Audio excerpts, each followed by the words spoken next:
محمد وآل محمد اللهم صل على محمد وآل محمد.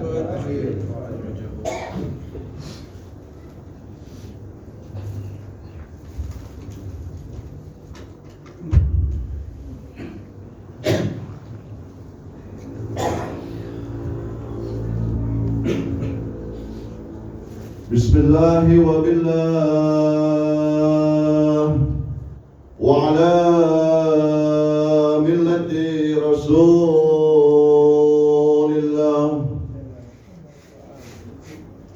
sallallahu alayka ya sayyidi ya maulay sallallahu alayka ya sayyidi ya maulay وابن مولاي يا ابن رسول الله روحي وجسمي وارواح العالمين لك الفداء يا جليل كربلاء. السلام عليك يا أبا عبد الله وعلى الأرواح التي حلت بفنائك عليك مني سلام الله أبدا ما بقيت وبقي الليل والنهار ولا جعلها الله آخر العهد مني لزيارتكم. السلام على الحسين وعلى علي بن الحسين وعلى أولاد الحسين وعلى أصحاب الحسين. السلام عليك يا رسول الله. السلام عليكم يا أهل بيت النبوة. إخواني وأخواتي جميعا para pecinta Majlis Abu Abdillah, Assalamualaikum warahmatullahi wabarakatuh. Waalaikumsalam warahmatullahi wabarakatuh. Pujian mutlak milik Allah Subhanahu wa Ta'ala atas segala karunia Allah. Kita semua kembali dihadirkan melalui satu acara, melalui satu majlis yang sangat dirindukan oleh para malaikat muqarrabin, yang sangat dirindukan dan dicintai oleh para malaikat Allah, para anbiya dan rasul Allah Subhanahu wa Ta'ala, dan sangat dirindukan oleh orang-orang manusia-manusia yang memiliki kecintaan di dalam hatinya kepada Allah, kepada Rasulullah, dan kepada keluarga Ahlul Bait Rasulullah.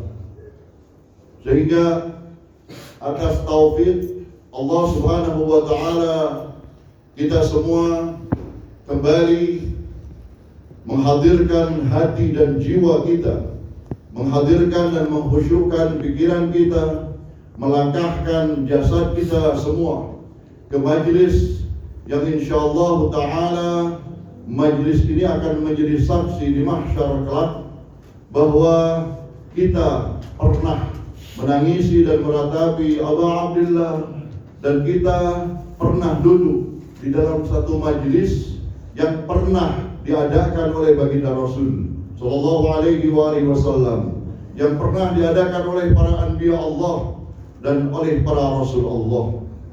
Karena jauh hari sebelum terjadi Karbala, jauh hari sebelum terjadi 61 Hijriah Asyura, tepatnya di hari ini, anbiya Allah, rasul-rasul Allah, duta-duta Allah, tidak ada yang Allah utus melainkan di dunia Allah Subhanahu wa Ta'ala kecuali mereka pernah menangisi, mereka pernah meratapi manusia khamisu ashabil kisah, manusia kelima dari ashabul kisah. Sehingga majlis yang selama ini kita adakan dari mulai awal Muharram sampai puncaknya malam-malam, sampai puncaknya di hari Asyura hari ini. Majlis ini bukan sembarang majlis. Majlis ini adalah majlis yang dianjurkan bahkan diperintahkan oleh baginda Rasul sallallahu alaihi wasallam untuk kita mengadakannya. Sehingga ucapan alhamdulillah ala azimi raziyati Allahumma lakal hamdu hamdas syakirina laka ala musabihim.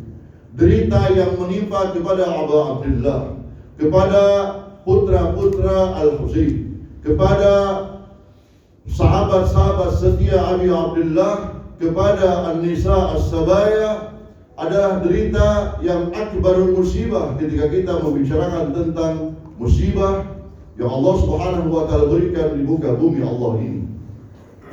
Sehingga alhamdulillah, syukur atas pujian kepada Allah Subhanahu wa taala, kita dimasukkan oleh Allah Subhanahu wa taala ke dalam kelompok, ke dalam sebuah komunitas yang Allah Subhanahu wa taala berfirman, wa qalilum min ibadiyas syakur. Sedikit sekali daripada hamba-hambaku yang bersyukur kepadaku. Artinya, dari sebuah komunitas yang selalu bersyukur kepada Allah Subhanahu wa taala, yang pada hari ini berusaha untuk menghadirkan hati, pikiran, mengkhusyukkan jiwa, melangkahkan kakinya ke majelis-majelis yang dicintai oleh Allah, Rasul dan Ahlul Baitnya ini, adalah sesuatu yang sangat indah di mata Allah Subhanahu wa taala, sesuatu yang agung dan mulia di mata baginda Rasul sallallahu alaihi wasallam. Karena tidak semua manusia mendapatkan kesempatan waktu, kesempatan dalam beraktivitas sebagaimana seperti ini. Berbeda dengan manusia-manusia yang ada di luar sana, yang mereka tentunya disibukkan oleh perkara-perkara duniawiyah, oleh perkara-perkara yang melupakan akhirat Allah Subhanahu wa taala. Sementara dalam sebuah komunitas yang kecil, wa qalilun min ibadiyas syakur, yang insyaallah kita masuk di dalamnya, kita semua duduk, kita semua di dalam majelis, kita semua yang dikatakan dalam riwayat, majelis seperti ini bukan hanya manusia yang menghadirinya, tetapi para malaikat muqarrabin, para malaikat rahmat Allah Subhanahu wa taala pun menghadiri akan majelis-majelis seperti ini. Sehingga syukur kita kepada Allah Subhanahu wa taala atas segala nikmat, atas segala karunia yang Allah Subhanahu wa taala berikan di hari Asyura seperti ini. Kita duduk, kita bersimpuh, kita akan mendengarkan narasi, mendengarkan naskah apa yang terjadi pada Sahara Karbala saat itu, dan kita akan menggapai berbagai ma'arif, berbagai ma'rifah dari samudra ma'rifah Madrasah Karbala, Madrasah Abi Abdullah Al-Husain. Tentunya dari guru-guru kita dari mulai 1 Muharram sampai semalam, sampai malam ke-10, tentunya kita sudah mendapatkan berbagai macam pelajaran dari Madrasah Karbala. Sebagaimana Rasul menyatakan melalui Amirul Mukminin Ali bin Abi Thalib, lisannya yang suci, ma'aktsarul ibar wa ma'aqallul mu'tabirin. Alangkah sedikitnya manusia yang bisa mengambil pelajaran dari kehidupan manusia yang lainnya, dari sejarah, dari Ahlul Bait alaihi wassalatu wassalam, tetapi wa ma'aqallul mu'tabirin. Tapi alangkah sedikitnya manusia yang mengambil pelajaran tersebut. Insyaallah taala di hari ini dan hari-hari kemarin yang kita sudah gapai dari guru-guru kita berkenaan dengan Madrasah Asyura, Madrasah Karbala, pelajaran demi pelajaran akan sampai kepada jiwa kita, akan sampai kepada hati kita, sehingga menjadi secercah cahaya di dalam perjalanan kita menuju kepada Allah Subhanahu wa taala. Inna lillahi wa inna ilaihi raji'un. Ikhwani wa akhwati para pecinta Majlis Asyura, ma'arif ataupun ma'rifah Madrasah Karbala tentunya tak terhingga, tentunya tak terbatas, sehingga para khatib, sehingga para ulama mengajarkan dari berbagai macam sisi, dari berbagai arah tentang apa yang dimaksud dengan Madrasah Karbala, pelajaran apa saja yang ada pada Madrasah Karbala. Dari mulai tanggal 1 Muharram sampai saat ini, semuanya kita berusaha untuk menjadikan diri kita, jiwa kita, roh kita, pikiran kita untuk menjadi talib, untuk menjadi pelajar di dalam madrasah Karbala tersebut, untuk menjadi santri di dalam madrasah Karbala tersebut. Karena jika sudah menjadi santri madrasah Karbala, tentunya kita memiliki label khusus, tentunya kita memiliki merek tersendiri, memiliki perangai tersendiri, memiliki langkah, memiliki pandangan yang berbeda dengan manusia yang lainnya. Karena dikatakan oleh Syahid Mutahhari rahmatullahi ta'ala alaih, beliau katakan, jika kita melihat syuhada Karbala, mereka ketika kita bandingkan dengan apa yang ada pada awamnya kita sebagai manusia, logika mereka adalah logika syuhada, logika mereka adalah logika syahid, sementara kita logika awam. Namun dari madrasah Karbala dengan guru besar Abu Abdullah al-Husain bin Ali bin Abi Thalib alaihi salatu wassalam, kita akan mengambil satu tetes ataupun dua tetes dari samudra Karbala, lautan pelajaran yang ada pada madrasah Karbala tersebut. Kita akan berusaha, siapapun profesi kita, apapun profesi kita, siapapun kita, seorang ibu rumah tangga kah, seorang ayah kah, seorang suami kah, seorang istri kah, seorang anak kah, seorang perjaka kah, seorang pemuda kah, siapapun, tanpa melihat siapapun itu profesinya, pangkatnya, siapapun, silahkan. Jika ingin memiliki kehidupan yang bahagia, memiliki kehidupan dunia dan akhirat yang bahagia, maka silahkan berbondong-bondong menuju kepada madrasah Karbala. Karena hanya dengan madrasah Karbala, sebagaimana Imam Khomeini rahmatullahi ta'ala alaih, kami bisa melakukan hal semacam ini dengan masyarakat mukminin yang ada di sini. Dikarenakan apa? Dikarenakan kami memiliki dua madrasah, madrasah Karbala, madrasah Asyura, dan madrasah Arba'in. Di antara madrasah Karbala yang bisa kita petik, di antara pelajaran Asyura yang bisa kita ambil dengan sekemampuan kita adalah apa yang sudah ditorehkan dengan darah suci mereka, dengan nafas suci mereka, dengan langkah kaki mereka menuju kepada syahadat. Semenjak keluarnya dari pusara datuknya Madinah Al-Munawwarah menuju ke Mekah Al-Mukarramah, menuju Karbala. Pertanyaan yang sangat mendasar terkadang terbersit di dalam benak kita. Kenapa manusia-manusia yang memang sudah dididik oleh Abu Abdullah, guru besarnya, Aqilah Bani Hashim, Sayyidah Zainab, yang tentunya adalah jebolan madrasah nubuwah, jebolan madrasah wilayah Amirul Mukminin Ali, dilanjutkan Al-Hasan, dilanjutkan oleh abangnya Al-Husain, berikutnya putri-putri Al-Husain, berikutnya istri-istri Al-Husain, berikutnya orang-orang setia Al-Husain, sebagaimana putra-putranya, keempat putranya Sayyidina Ummul Banin, Sayyidatuna Ummul Banin, yang diantaranya adalah pemegang panji Asyura saat itu Sayyidina Abdul Fadl Abbas, dan yang lainnya. Pertanyaannya, kenapa mereka memiliki kegigihan? Kenapa mereka memiliki ketabahan? Kenapa mereka memiliki kesetiaan? Kenapa mereka memiliki ketangguhan yang tidak bisa digoyahkan? Sehingga guru-guru kita dari kemarin sudah menyampaikannya di malam Asyura, di saat Imam Husain bin Ali bin Abi Thalib menawarkan kepada para sahabatnya untuk silahkan kalian meninggalkan tempat ini selagi gelap gulita ini menyelimuti kalian semua. Yang diinginkan oleh musuh-musuh Allah Subhanahu wa Ta'ala adalah diriku, bukan kalian. Tetapi kalimat demi kalimat hikmah yang keluar dari lisan-lisan kesatria Karbala, para sahabat Al-Husain, para kesatria Al-Husain, para ahli bait Al-Husain, mereka melontarkan kalimat demi kalimat yang menurut logika orang awam ini adalah sesuatu yang di luar daripada batas. Betapa ketundukan mereka, Betapa kesetiaan mereka kepada Al-Husain, kepada maulanya, kepada tuannya, tak terbatas. Yang ada di hadapannya mereka hanya Al-Husain. Yang ada di hadapannya mereka hanya maulanya Abu Abdullah.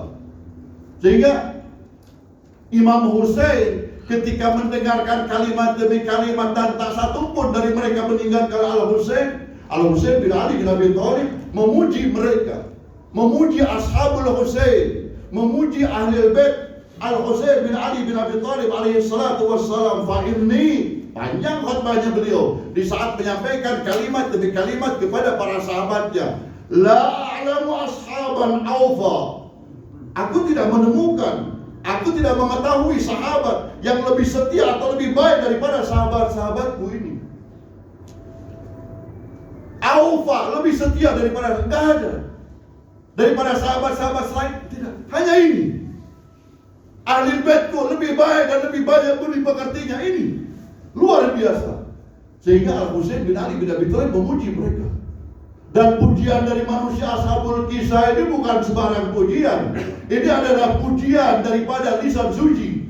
Dan ketika sampainya lisan suci memuji mereka semua, maka as-sa'adah al-abadiyah, maka al-kamal al-abadiyah yang mereka akan dapatkan.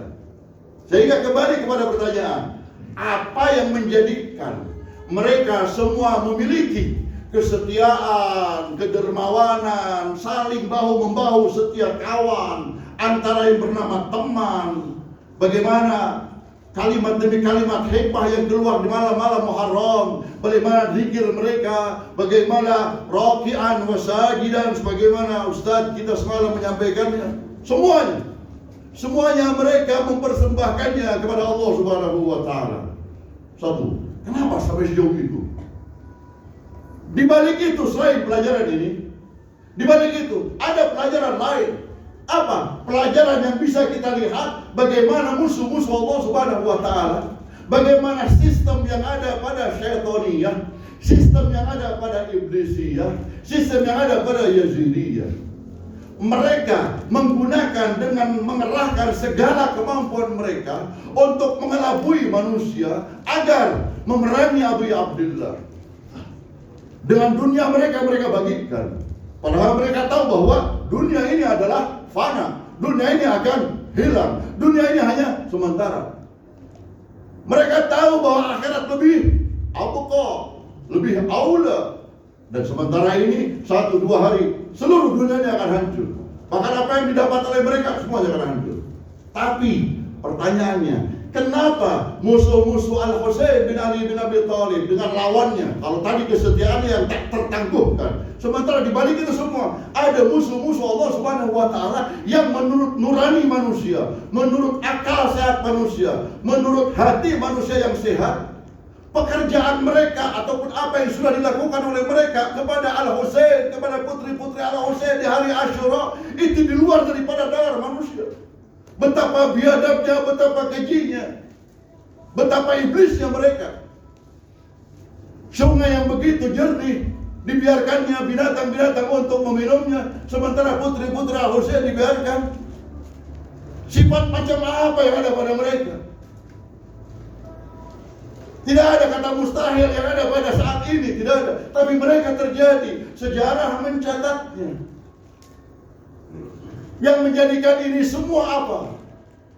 Pertanyaan ini adalah pelajaran bagaimana kita mengikuti kesetiaan Al-Husain bersama para sahabatnya kepada maulanya. Sementara kita juga akan melihat madrasah Karbala dari sisi bahwa sistem Yazidiyah yang ada ini adalah sistem di mana manusia digiring menuju kepada nerakanya Allah, dan kita harus menghindarinya. Bagaimana kepengecutannya mereka, bagaimana pengkhianatannya mereka. Ini kita harus hindari dan kita harus mengetahuinya. Sehingga kata para ulama, kata para khatib, kata para sejarah, minimal ada 2 jawaban, bisa jadi mungkin lebih. Tapi yang kita dapatkan baru 2 jawaban. Kenapa di bendera hak kesetiaan yang tak terbantahkan, dan kenapa pada bendera sistem Yazidiyah pengkhianatan yang tidak pernah mampu dielakkan? Apa ini semua? Pertama, disebutkan di dalam sejarah bahwa manusia harus memiliki basirah. Manusia harus memiliki kepekaan hati di dalam memahami agamanya Allah Subhanahu wa Ta'ala. Artinya apa? Agama bukan hanya melaksanakan 5 waktu sholat. Agama bukan hanya melaksanakan rukuk dan sujud di atas mihrab. Agama bukan hanya tilawatul Quran. Kalau kita cerita tentang itu semua, maka sang pembunuh yang terlaknat Abdurrahman bin Muljam adalah memiliki rekod yang bagus dan baik di dalam sejarah. Pernah menjadi anak buahnya ataupun prajurit Amirul Mukminin Ali. Salat malamnya dikatakan dalam riwayat tidak pernah putus. Bahkan disebutkan dalam sebagian riwayat dia adalah hafizul Quran. Suaranya bagus. Kalau cerita tentang yang bernama agama hanya sebatas sholat dan rukuk dan baca Al-Quran. Tetapi agama bukan hanya itu. Agama bukan hanya mampu memahami tentang yang disebut tata cara sholat, tata cara wudu. Tapi agama dipahami oleh seseorang harus dia memiliki yang bernama kepekaan hati yang disebut dengan basirah. Sebab dengan kata basirah, dengan kata memiliki basirah untuk memahami agama, itu dipastikan manusia memiliki beberapa poin ke depannya sehingga dia melaksanakan yang bernama agama itu sendiri dan disebut dengan beragama. Pertama, dipastikan manusia yang memiliki basirah untuk memahami agama, dia pasti memahami akan tujuan hidupnya. Pasti. Mustahil orang yang tidak memahami tujuan hidupnya kemudian dia memahami ataupun memiliki basirah untuk memahami agama. Mustahil. Allah ciptakan manusia. Lalu tujuan daripada manusia yang diciptakan menggelinding begitu saja atau tidak? Tidak. Allah memiliki yang bernama rencana. Allah memiliki keinginan. Allah memiliki iradah untuk berjalannya manusia setiap langkah menuju kepada Allah Subhanahu wa Ta'ala. Tujuan diciptakannya manusia adalah untuk menggapai as-sa'adah, untuk menggapai kebahagiaan, untuk menggapai al-kamal al-abadiyah, kesempurnaan yang abadi. Apa yang disebut dengan as-sa'adah, kebahagiaan? Apa yang disebut dengan kesempurnaan yang abadi? Sehingga itu menjadi barometer satu-satunya untuk manusia memiliki tahu tujuan daripada hidupnya. Manusia yang beragama, manusia yang tahu akan tujuan hidupnya. Manusia yang tahu tujuan hidupnya adalah manusia yang memiliki tujuan hidupnya as-sa'adah, kebahagiaan, bukan untuk kesengsaraan. Lalu apa arti kebahagiaan? Arti kebahagiaan hanya akan dicapai. Arti kebahagiaan as-sa'adah hanya akan bisa dicapai oleh satu langkah kata, yaitu ita'ah, yaitu ketaatan. Ketaatan akan menghantarkan manusia kepada kebahagiaan. Kebahagiaan itu sendiri adalah tujuan daripada penciptaannya manusia. Sehingga tidak adanya ketaatan maka tidak ada kebahagiaan itu sendiri. Ita'ah kepada siapa? Allah, Rasul dan Ahlul Bait alaihi wassalatu wassalam. Definisikan mana ita'ah. Kalau kita cerita tentang definisi daripada ita'ah di dalam berbagai kamus, di dalam berbagai bahasa, dalam Al-Quran juga ada, secara bacaan dan secara tulisan. Kesulitan kita untuk memahaminya. Tapi jika kita larikan kepada madrasah Karbala, jika kita meneropong khusus di dalam pelajaran madrasah Karbala, maka makna ita'ah akan kita dapatkan. Ita'ah adalah melaksanakan kewajiban. Ita'ah adalah melaksanakan taklif, di mana taklifnya harus tepat. Tidak boleh yang bernama kurang daripada sehari, 2 hari, 3 hari, tidak boleh. Harus tepat. Al-Imam Al-Khamenei hafizahullah pernah mengungkapkan begini, zaman di mana manusia harus melaksanakan taklif dengan tepat sama dengan zaman di mana kita harus melaksanakan taklif, tugas dengan tepat. Bagaimana mereka yang terlambat untuk datang ke Karbala membantu Abu Abdullah al-Husain, apakah sejarah memuji mereka? Tidak. Kenapa? Karena mereka tidak tepat dalam melaksanakan beberapa kewajiban. Kewajiban harus tepat dalam pelaksanaannya. Kapan Anda harus melaksanakannya? Yang tahu akan kewajiban kita adalah kita. Sehingga melaksanakan kewajiban adalah itoah. Itoah adalah kebahagiaan. Kebahagiaan adalah tujuan daripada hidup manusia yang diciptakan oleh Allah Subhanahu wa Ta'ala. Lihat taklif yang tepat di dalam pelaksanaannya. Ketika Asyura 61 Hijriah saat itu, ada seorang yang bernama sahabat Al-Husain Sa'id bin Abdullah Al-Hanafi. Ketika Al-Husain dengan sahabat yang lainnya melaksanakan sholat, apa yang Sa'id bin Abdullah Al-Hanafi dilakukan? Dia melaksanakan tugas, melaksanakan taklif. Menjadi apa? Jadikan dirinya, jadikan tubuhnya, jadikan jasadnya ini sebagai apa? Sebagai tameng untuk menghalangi setiap tombak, setiap panah yang akan menyusul kepada target Abi Abdullah al-Husain maulanya. Dia jadikan badannya ini sebagai tameng, sehingga seluruh yang bernama panah ini nancap di dalam dirinya. Sampai dikatakan di dalam riwayat, kana jasaduhu kal qunfud, jasadnya bak seekor landak. Terjatuh beliau selesai Al-Husain melaksanakannya dalam sholat, terselamatkan dari yang bernama setiap panah. Dirinya dan apa yang ada di hadapannya bagi Sa'id bin Abdullah Al-Hanafi tak mampu, tak berharga. Tidak ada harga. Yang berharga hanya maulanya. Yang berharga hanya imam zamannya saat itu. Yang berharga hanya Abu Abdullah al-Husain. Sehingga satu panah pun tidak boleh sampai kepada target jasad suci Abi Abdullah. Amrohlah Sa'id. Dan ketika amrohnya Sa'id, lihat bagaimana kalimat demi kalimat yang disampaikan kepada Al-Husain bin Ali bin Abi Thalib. Ya ibn Rasulullah, awafaitu ya ibn Rasulullah, sudahkah aku tunaikan tugasku ini? Sudahkah aku ini setia kepadamu? Cukupkah aku melaksanakan seperti ini ya ibn Rasulullah? Azim. Makna setia sulit dibahasakan dalam bentuk istilahi ataupun lughawi. Tapi makna setia bisa kita baca di dalam Madrasah Karbala.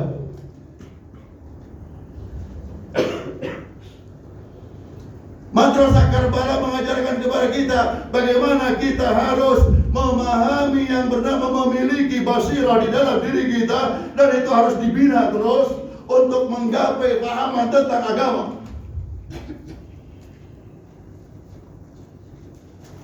Sayyidina Abdul Fadl Abbas dalam doa ziarah yang diajarkan oleh Al-Imam Ja'far As-Shadiq alaihi salatu wassalam ketika ziarah kepada pamannya Al-Abbas. Semua tahun ini dan tahun berikutnya kita bisa berziarah ke makam suci Abi Abdullah al-Husain dan Sayyidina Abdul Fadl Abbas. Apa? Asyhadu laka bitaslim wa tasdiq wal wafa. Setia. Kalau kita buka ke dalam kamus, apa arti setia? Setia artinya berpegang teguh kepada janji, berpegang teguh kepada pendiriannya, patuh, taat, tetap dan teguh hatinya. Sementara antonim ataupun lawan kata daripada setia bukan di dalam kamus. Goyah karena tidak kokoh, menyeleweng, menyimpang dari jalan yang benar, membelot, lari, memihak kepada musuh. Siapa? Musuh Abi Abdullah al-Husain. Bukankah kita mendengar dari para khatib, dari guru-guru kita, Imam Husain datang ke Karbala dikarenakan mereka menulis surat kepada Al-Husain dan mengundangnya. Surat-surat yang dilontarkan oleh mereka orang-orang Kufah di antaranya agar kedatangan Al-Husain disegerakan dengan kalimat apa? Al-ajal, al-ajal, al-ajal. Segera ya imam, datang kembali. Imam zamannya saat itu adalah Abi Abdullah Yusuf Al-Ajal. Imam zamannya kita saat ini adalah Sahibul Asri wal Zaman arwahuna lahul fida. Kita pun akan mengatakan Allahumma ajjal li walikal faraj. Kita pun selalu membaca Allahumma kun li walikal hujjati bil hasan ila akhirih. Kita pun selalu mengatakan Al-Ajal ya Maula ya Imam. Tapi apa yang dilakukan oleh mereka di saat imam sudah membaca suratnya lalu datang ke Karbala? Mereka berkhianat, mereka menyeleweng, mereka berbelok, mereka tidak setia. Kenapa mereka tidak setia? Nomor 2 menjawabnya. Yang pertama adalah memiliki basirah untuk memahami agama. Maka nomor 2 adalah mereka tidak memahami dan tidak mengetahui hakikat imam zamannya. Mereka berbelok. Seharusnya mereka tidak berbelok, seharusnya mereka tidak menyeleweng, seharusnya mereka tetap teguh. Apa makna membelok? Apa makna menyeleweng? Apa makna setia? Makna setia adalah ketika Habib bin Madahir salamullahi alaih, ketika pantas beliau memiliki makom, ketika ke Karbala kita bisa melihat Dharih Abi Abdullah Husain, di sampingnya ada tulisan siapa? Habib bin Madahir warzuqna ya Rabb ziaratan. Di Kufah Habib bin Madahir mendapatkan selai kertas dari siapa? Dari maulanya Abi Abdullah Al-Husain. Secari kertas ini dibawa oleh kurir. Al-Husain sudah berada di Karbala. Kurir tersebut menyampaikannya, lalu dibaca dan dibuka oleh Habib bin Madahir. Tulisannya hanya berupa singkat dan padat. Kata Imam Husain, wahai Habib bin Madahir, andai jika engkau hendak membantu keluarga Nabimu, maka bergabunglah bersamaku. Surat tersebut diciumnya, diletakkan di kedua matanya, dilipat, masukkan ke saku, ambil pedang, ambil peralatan berangkat. Dikatakan dalam riwayat, anak dan istrinya tidak tahu kalau Habib bin Madahir berangkat. Tidak ada sempat untuk meminta pemberitahuan bahwa saya akan berangkat ke Karbala. Kenapa? Karena yang dilihat hanya maulanya, yang dilihat hanya imam zamannya saat itu. Berangkatlah Habib bin Madahir. Di perjalanan bertemu dengan satu orang kesatria Karbala bernama Muslim bin Auf saja. Muslim bin Auf saja ini berpapasan dengan Habib bin Madahir. Ditanya, wahai Muslim, hendak kemana? Aku hendak ke tempat pemandian, aku hendak mandi. Muslim, ini maula kita, membutuhkan pertolongan kita di Karbala, ayo berangkat ke Karbala. Kata Muslim, baik, tapi nanti aku hendak mandi sebentar lalu kita berangkat. Katanya Habib bin Madahir, wahai Muslim, di saat maula kita, imam zaman kita, Al-Husain bin Ali bin Abi Thalib membutuhkan pertolongan kepada kita, engkau masih sempat mandi, masih sempat memikirkan mandi. Oh begitu ya, berangkat kedua-duanya, syahid sebagai kesatria Karbala. Setia artinya memahami hakikat maulanya, imam zamannya. Siapa imam zamannya saat itu? Al-Husain bin Ali bin Abi Thalib. Berikutnya siapa imam zamannya? Al-Imam Ali Zainal Abidin As-Sajjad. Berikutnya. Semuanya. Karbala menghantarkan berarti kepada kita pelajarannya apa? Menghantarkan bagaimana cara kita memahami imam zaman kita. Guru-guru kita sering mengungkapkan bahwa yang ada di hadapan kita semuanya adalah murah. Yang paling termahal yang harus diutamakan adalah maula imam zaman kita. Syekh Bahjat pernah mengatakan, andai kita ini memahami pengetahuan dan meyakini kepada maula kita sebagaimana keyakinannya anak kecil kepada kedua orang tuanya, niscaya kita selesai masalah itu. Kita tidak punya masalah. Kapan anak kecil memiliki masalah? Di saat dia memiliki keyakinan bahwa ada ibu dan bapaknya. Maka kenapa kita tidak menjadikan bahwa sahibul asri wal zaman arwahuna lahul fida, hubungannya dengan kita adalah hubungan ubuwah, hubungan seorang anak kepada ayah, hubungan seorang hamba kepada maulanya. Berapa kali kita menyebut maula kita? Berapa kali kita memanggil maula kita? Berapa kali kita menyebut assalamualaikum ya sahibul asri wal zaman? Sang imam di Karbala saat itu adalah maulanya Habib bin Madahir. Sang imam adalah maulanya, imam zamannya bagi Sa'id bin Murrah al-Hanafi At-Tamimi afwan. Sa'id bin Murrah At-Tamimi yang baru saja dia itu menikah, esok paginya mendapatkan seruan dari Al-Husain, baru menikah 1 hari. Dikatakan dalam riwayat, langsung bertanya kepada ibunya, "Ummi, aina saifi wa farasi?" Mana pedang dan kudaku? Hendak kemana kau Sa'id? Ila Al-Husain. Baru kau menikah kemarin, bicara dulu bersama istrimu. Istrinya keluar. Ila aina tadhhab ya ibn ammi? Putra pamanku, hendak kemana engkau?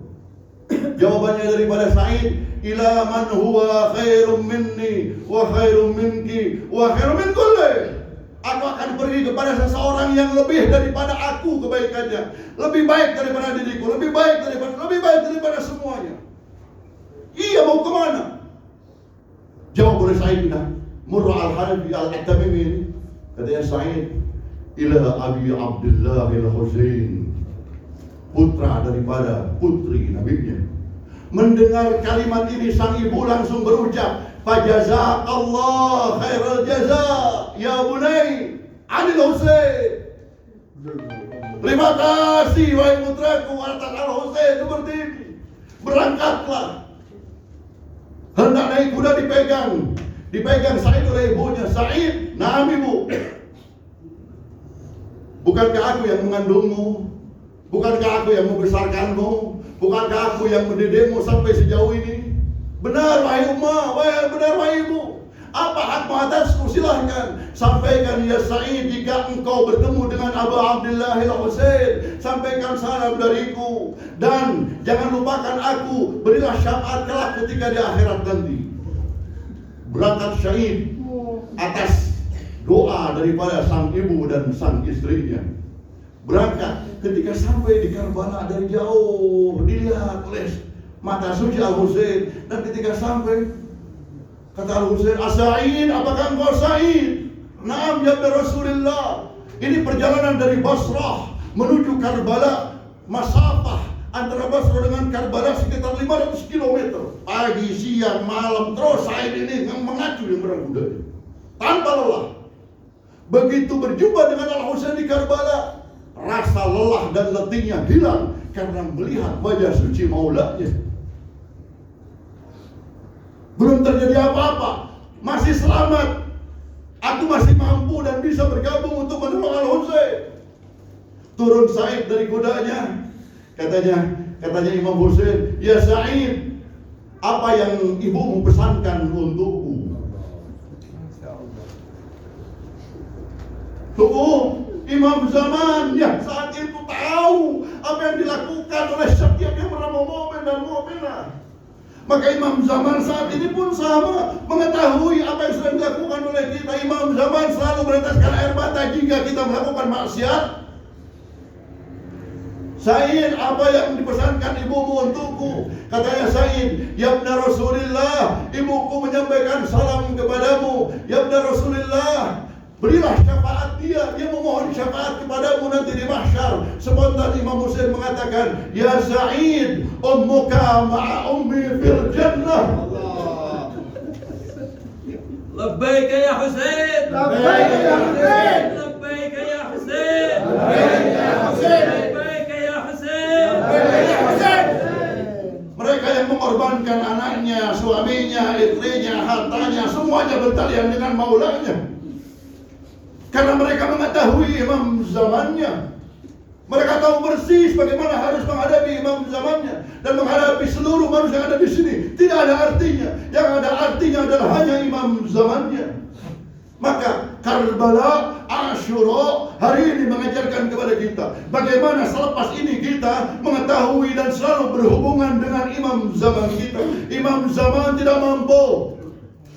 Kita tidak mampu mendengar kalimat-kalimat daripada imam zaman kita, tapi imam zaman mampu dan selalu melihat kita semua.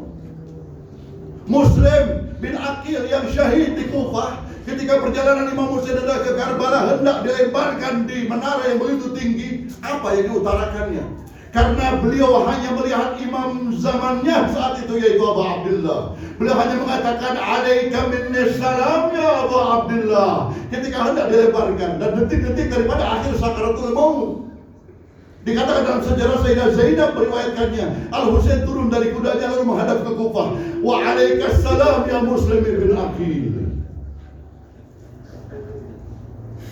Mereka tidak terbatas oleh teritorial antara Habib dengan Mahbub, antara hamba dengan maulanya. Maka kita pun saat ini diberikan kuasa oleh Allah Subhanahu wa taala sesuatu yang sangat indah. Sesuatu yang dikatakan oleh Sayyidah Zainab, karena kita akan menghadapi kepada yang bernama kebahagiaan, ma ra'aitu illa jamila, ma ra'aitu illa sa'ada. Maka yang ada di hadapan kita adalah sa'ada. Sa'ada akan digapai oleh ketaatan. Ketaatan adalah melaksanakan taklif, dan kita selalu berhubungan dengan maula imam zaman kita. Imam zaman kita ajallahu ta'ala farajahu syarif adalah hadir di tengah-tengah kita, dan kita akan terus melaksanakan hadirnya Asyura seperti ini sampai kita di majlis ini dihadiri oleh sahib العصر والزمان أرواحنا له الفداء صلى الله عليك يا مولاي يا أبا عبد الله صلى الله عليك يا مولاي يا ابن رسول الله يا إمام زماننا. Jika kau hadir tengah-tengah kami saat ini, kami memohon dan meminta kepadamu, ini dijadikan sebagai penghibur dan penghapus air matamu ya Imam Zamanina. Kami yakin engkau ada di tengah-tengah kami, dan kami yakin engkau mendengar kami semua ya Imam Zamanina. Kami meminta harapan satu darimu. Sempatkan ya Imam untuk menziarahi kubur ibu abah kami, menziarahi ibu kubur ayah kami. Dan jika kau hadir di tengah-tengah kami ya Maula ya Imam Zamanina, dengan kedua tangan sucimu usaplah kepala kami ini semua, sehingga kami mendapatkan secercah cahaya untuk menuju kepada Asyra, menuju kepada Karbala. Bihaqqil Husain, assalamu ala Husain.